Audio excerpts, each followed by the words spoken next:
பாண்டவாசும் கௌரவாசும் நல்ல பெரியவங்க ஆயிடுறாங்க. அதாவது ஒரு நாட்டை ஆள்றதுக்கு என்ன வயசு வேணுமோ அந்த வயசு அவங்களுக்கு வந்துருது. இப்ப திருதராஷ்டிரருக்கு யார இந்த நாட்டு அரசனா போடுறது அப்படிங்கறதுல கன்ஃபியூஷன்.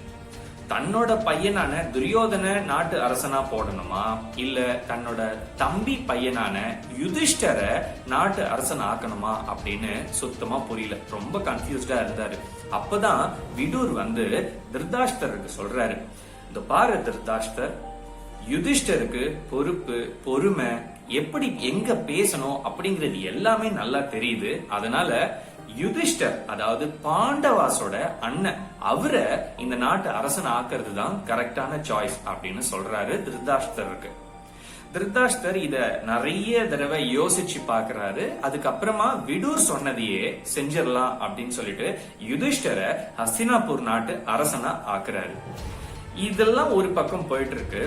பீம் துவாரகாக்கு போயிட்டு கிருஷ்ணாவோட பிரதர் அவரு கூட சூலாயுத பயிற்சி எல்லாம் கத்துக்கிட்டு பிராக்டிஸ் பண்ணி இன்னும் தன்னோட திறமைய, சூலாயுதத்துல இன்னும் திறமைய அதிகப்படுத்துறாரு.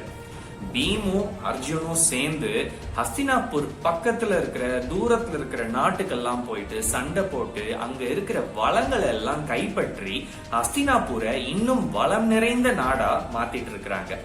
யுதிஷ்டருக்கு இவ்வளோ நல்ல நாட்டு ஆள்றாரே அப்படின்னு சொல்லிட்டு நாட்டு மக்கள் கிட்ட இருந்தும் அரசபையில இருந்தும் நிறைய ஒரு அப்ரிசியேஷன்ஸும் சப்போர்ட்டும் கிடைக்க ஆரம்பிக்குது.